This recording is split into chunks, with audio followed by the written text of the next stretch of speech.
बहुत दुखद है और निःशब्द है, हम कह नहीं सकते।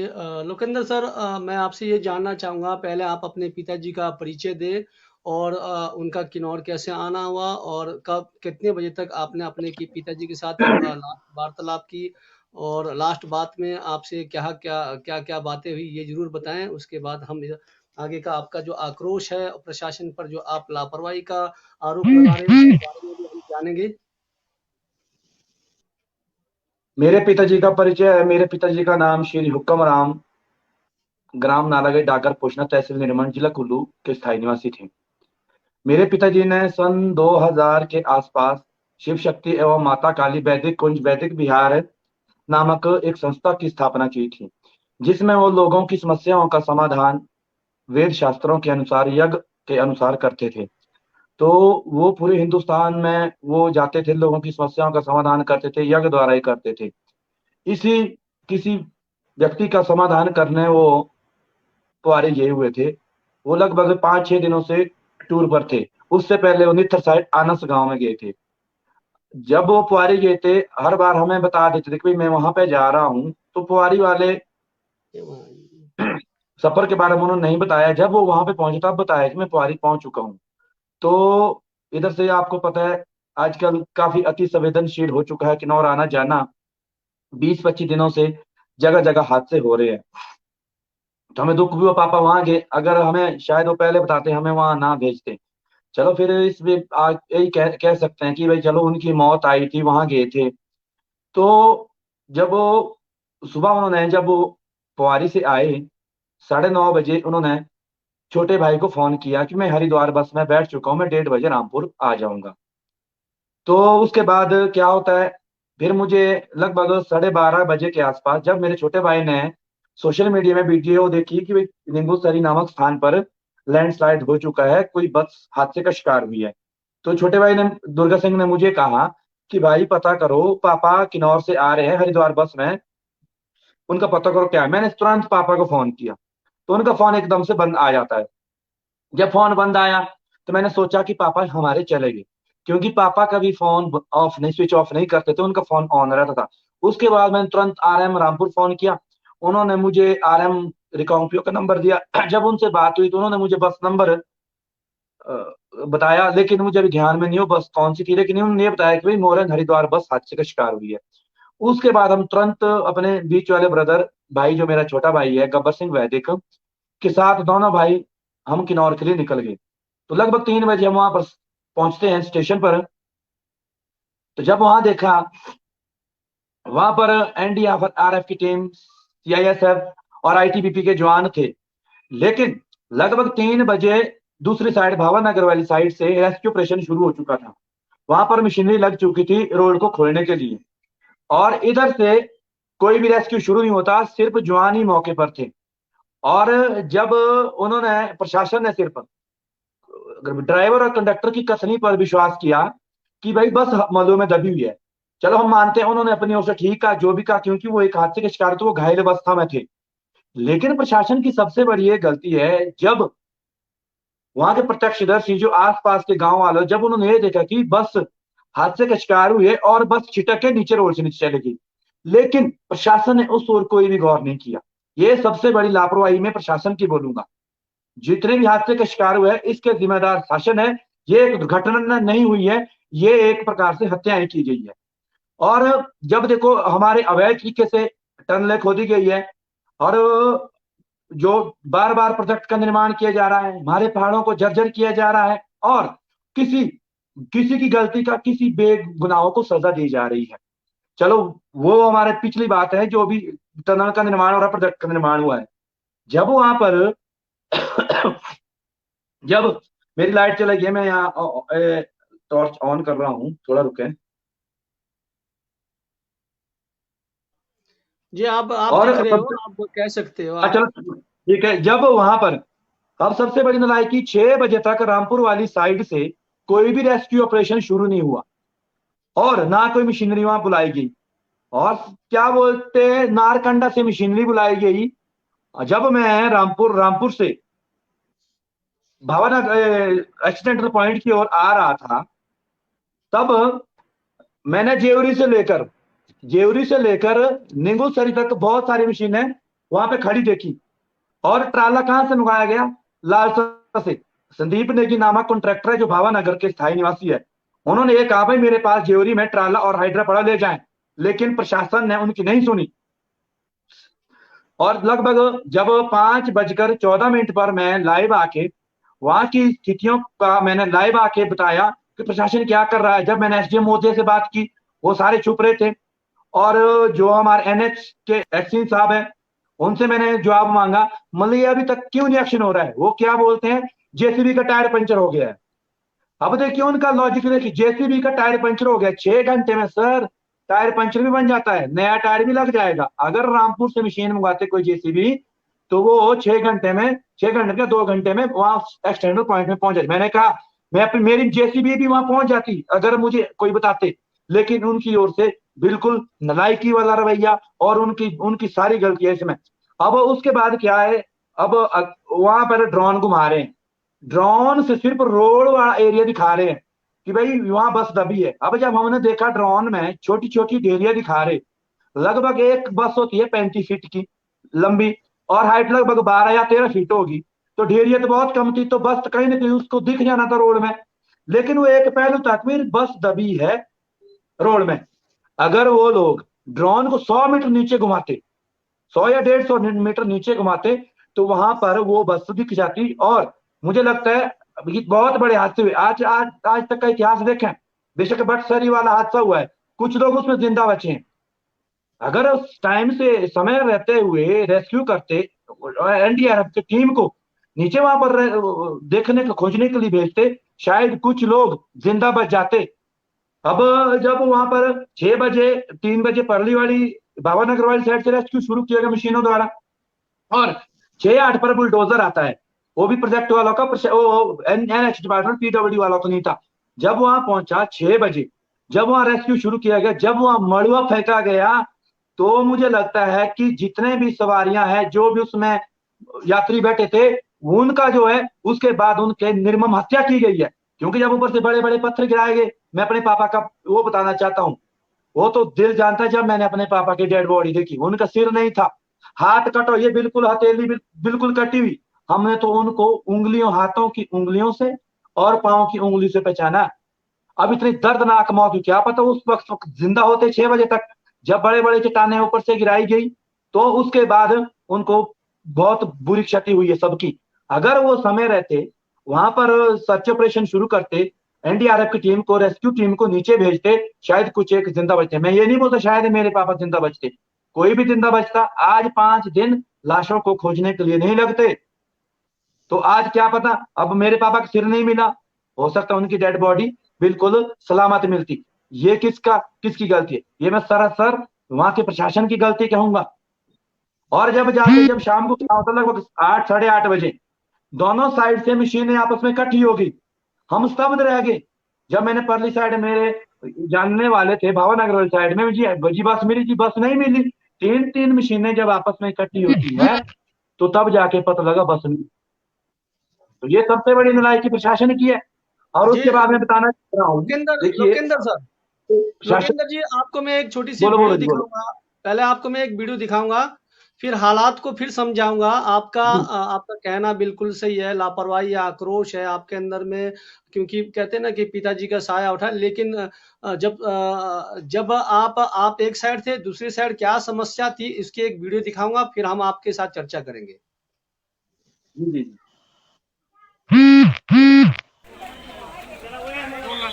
बहुत बुरा है।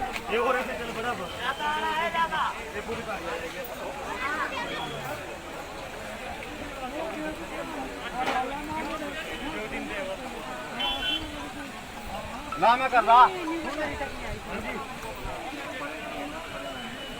ऊपर से कैसे पकड़ा रहे थे, ये तो पूरी पहाड़ी आ जाएगी, थोड़ा भारी आ जाएगी और पूरी आ जाएगी, अब आ जाएगी पूरी। इस वीडियो को दोबारा देखना आपने, इसमें लोग भाग रहे हैं। लोकेंद्र सर, आपने ध्यान देना, इसमें लोग भाग रहे हैं। पहले इस वीडियो को दोबारा देखना आपने। बहुत बुरा है।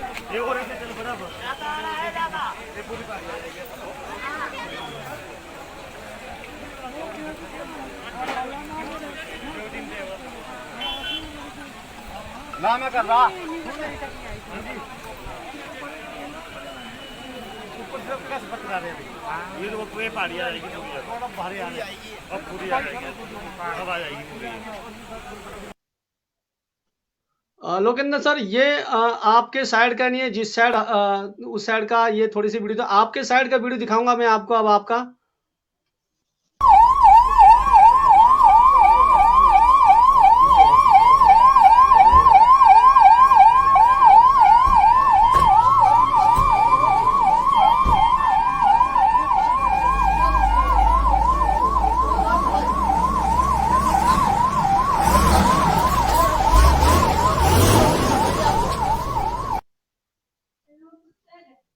दोनों वीडियो में अंतर है। एक वीडियो में पब्लिक हताश हो रहे है, दौड़ रहे हैं, बचने की कोशिश करे। एक वीडियो में इतना सामान्य है। कहने का मतलब है आपका बिल्कुल सही है कि आरोप लगाना, लेकिन प्रशासन और शासन और जनता वहां भी मजबूर थे, पत्थर जो है बरस रहे थे। ऐसे में जो है वहां जो है काम करना मुश्किल था। सवाल आपका पहला ये। दूसरा, ड्रोन की बात की। ड्रोन पर मैं बिल्कुल सही कहता हूं कि ड्रोन को नीचे तक ले जाया जा सकता था, जो बहुत बड़ी गलती हुई है। इस पर मैं महोदय जी आपसे जी जी हमारे संजय सर आप जुड़े हुए हैं, आपने दोनों वीडियो देखा है और आरोप बिल्कुल इनका कथनी बिल्कुल सही है। जिस साइड निगुल साइडी साइड थे वहां पर इस प्रकार का माहौल था, काम करने के लिए बहुत जो है टफ था, क्योंकि पथराव हो रहे थे। ऐसे में हर किसी को अपनी जान प्यारी थी, लेकिन ड्रोन पर लापरवाही रही है। तो आप संजय सर, आप इस पर प्रकाश डालेंगे, लापरवाही तो प्रशासन की किस प्रकार का रहा होगा? देखिए जी राम भगत जी, मैं इस पर ज्यादा टिप्पणी, क्योंकि मैं एक सरकारी कर्मचारी हूं, तो इसीलिए मैं ज्यादा टिप्पणी नहीं कर सकता। क्योंकि जो भी होता है तो संभव, चलो मैं तो उनको जवानों, जो भी एनडीआरएफ की टीम जो भी उसमें लगी थी, मैं तो उनके साथ जो भी जितना है वो प्रयास कर रहे थे, मैं तो उनके साहस का बहुत उनका कदर कर रिस्पेक्ट करता हूं कि उन्होंने बहुत ही दिलो जान से अपना समर्पित भाव से काफी उन्होंने सेवा दी। जैसे कि आपने पहले भी पूर्व में बताया कि उनके भोजन आदि का जो स्थानीय वो है, लोग जो है पंचायत जो है उनका जो है खाने आदि भोजन आदि का इंतजाम कर रहे हैं, उनकी जो हम तो रिस्पेक्ट करते हैं। बाकी जो सरकारी जो जिस तरह से भी हुई होगी जो वो कर रहे होंगे, तो मैं इन्होंने क्योंकि साक्षात देखा है, ज्यादा तो इन्हीं को पता है कि किस तरह से कोई क्या है, कोई स्थिति पर मैं ज्यादा प्रकाश नहीं डाल सकता हूँ। तो बाकी चलो इसके बारे में ज्यादा नहीं कह सकता। जी, आप एक सरकारी कर्मचारी हो। एक चीज का मैं आपसे थोड़ा सा ऐसी परिचर्चा करूंगा। अतिथि महोदय की तकनीकी दिक्कत आ गई। महोदय जी, आजकल जो समस्या आती है, जैसे आपातकालीन समस्या आती है, तो अ, मतलब बोर्ड के पास, चाहे पीडब्ल्यूडी हो, चाहे बिजली बोर्ड हो, किसी भी डिपार्टमेंट के पास अपनी मशीनरी नहीं है, सब ठेके के ऊपर है, प्राइवेट लिमिटेड हो गए सर। ऐसे हादसे में सबसे पहले प्रशासन को, किसी ठेकेदारों को, किसी कंपनी को फोन करना पड़ता है, क्योंकि सब तो प्राइवेट हो चुके हैं। अतिथि मोदी जी जुड़ गए, पहले हम इनको भी लाते हैं। दिक्कत आ रही है, तो ये समझने वाली बात है मोदी जी। सारे जो है सारा जो काम जो है, हमारा जो सरकारी काम है, सब जो है ठेकेदारी होने से अब जो है पीडब्ल्यूडी डिपार्टमेंट हो गया, बिजली डिपार्टमेंट हो गया, आईपी डिपार्टमेंट हो गया, इनके पास अब वो अपने पास सक्षम वो नहीं है, मशीनरियां नहीं है जिससे वो तुरंत काम कर सके। ऐसे में ठेकेदारों के भरोसे पर या कंपनी के भरोसे पर रहना पड़ता है। इसी वजह से हादसों में जो है जो जो भी दिक्कतें आती है वो देरी से हो रही है। लोकेंद्र सर, आपको मेरी आवाज आ रही है? हाँ यार, ये थोड़ा मेरे नेटवर्क इशू हो गया था, तो अभी फिर दोबारा से मैं ज्वाइन जी, किया। आ रही है जी आपको आवाज आपकी। आवाज आ रही है सर? आपको आवाज आ रही है मेरी?